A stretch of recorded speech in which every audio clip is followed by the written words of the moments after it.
And next we have wonderful Amanda Downs, who is an absolute sales guru, and she works with big corporations and she also works with smaller business owners. So looking forward to hearing from your tips, Amanda. Thank you very much, Julia. So I would just like everybody to take a massive deep breath. And if you have got shoes on, I would just like you to wriggle your toes around, because my 5 minutes is going to be all about putting yourself into your customer's shoes. If you've got any shoes on, kick them off and move them around so you can feel your feet. Thank you. Why do we need to put ourselves in our customers' shoes? Well, George started us off by saying there is fear around. We all are feeling fear, and our customers are absolutely in the same boat as us. So 5 minutes of thinking in your customer's shoes. I'm going to bring you 3 tips around what you might do to help your customers in a minute, and they are around finding them moments of comfort, finding them something to look forward to in the future, because this is, as Julia said, going to be over soon. And then also how you can help them to feel resourceful and powerful and feel like they actually are learning something from this experience, because we all are. Claire just said that as well.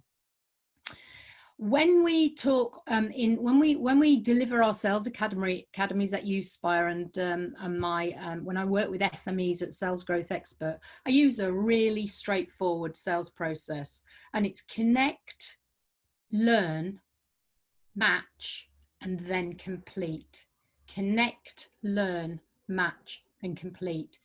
My first tip then is, for goodness sakes, connect with your customers. Put yourself in their shoes and connect with them and empathize with them, as Claire's just said, and think about who they are, what they're doing exactly. Let them know you're there. Just let them know you are there, because actually they will be feeling as scared, as George said, as you are. How do you do that? Well, ideally call. If necessary, email. If you're going to call, try to video call. Catch them on FaceTime, whatever that might be. And I'm going to let Sarah talk about those ways of connecting in a minute. But be there for them. I think it was Nicki. Yeah, Nicki said that actually we need to make sure we're in contact with our customers to get them to pay us. Well, please do. Loyalty has never been so high. Everybody is feeling deeply for everybody else. So ask them to pay you. Maybe ask them to continue paying you, as some of the theatres have, and certainly ask them to start thinking about what they're going to do in the future that are going to pay, what they're going to pay you for. And then it's about asking, and I've got 3 big questions that I would love you to ask all your customers in whatever way you can. Number 1, what exactly is happening for you right now? Number 2, what exactly is happening for your customers right now? And what are the main problems that are happening for you and your customers?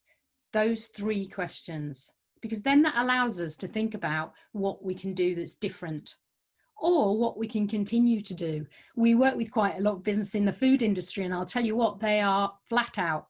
So if you are delivering frozen peas or fish fingers or wine or anything like that, then they are absolutely flying. However, having been in touch with some of the CEOs of these businesses, they are experiencing some massive issues, one of which is all of their staff working from home unless they're in a factory, and the ones in a factory clearly are in danger. So they're in your customer's shoes. Think really hard about what exactly is happening for us. And then it brings me back to that match stage, and there are 3 things I wanted to talk through. When we talk about matching, we talk about, it sounds quite obvious, but match something that you might help with to what is exactly happening for your customer. Something that you help with that exactly matches to what their pain point, and obviously also their something that might please them, some opportunities. So moments of comfort. Excuse me. Kantar have released last week a document, an article called, in fact, I can't remember what it's called, but I've got it for you, on the resources. It gives 6 trends that happen with consumers, and they've taken it from artificial intelligence by watching people's Instagram accounts, which is fascinating. And all 6 of those are relevant to us as consumers, to our brands, and obviously to our customers right now. And the first one is bring moments of comfort. David Walliams announced yesterday that he's doing 11 o'clock story time. And 11 o'clock story time, I don't think it's 11 o'clock on my 11-year-old's timetable, but actually we're being asked to tell them stories. Now, wow, does that help me? Because they love David Walliams. I've got a client who Claire Cogan, Creating Calm, and Claire is offering 20-minute, £10 session with some oils that she's going to get delivered by post that are going to allow you to bring some calm. What an amazing moment of comfort that is. So what can you do to create moments of comfort? Actually, what Julia's doing now is exactly that for us. It helps us to feel that we're in the same boat together. Find people something to look forward to. This is an example again. We're also running webinars, future webinars for our customers. One of the other things we're doing is we've gone virtual with our sales academies so that people can feel like they've got something to look forward to and to structure a team, and there are small inputs that allow them to feel like they're moving forward in their business planning and so on. And then finally, how can you help customers to feel like they're really resourceful and they're learning something? Again, this is an example. And how can you go about doing that? Now, we know that lots of people are doing exercise videos and all sorts of things that are reaching out in the right way. And I'm going to leave Sarah to think a bit more, to talk to us a bit more about how you can connect with your customers virtually and through your social media. So 3 things. Actually, let me just reiterate the sales process. Connect with them, ask in their shoes, ask some questions in the learn stage, and then match what you can do for them. And think about moments of comfort, think about something to look forward to, and think about how you can make them feel that they are being resourceful and moving forward in this situation.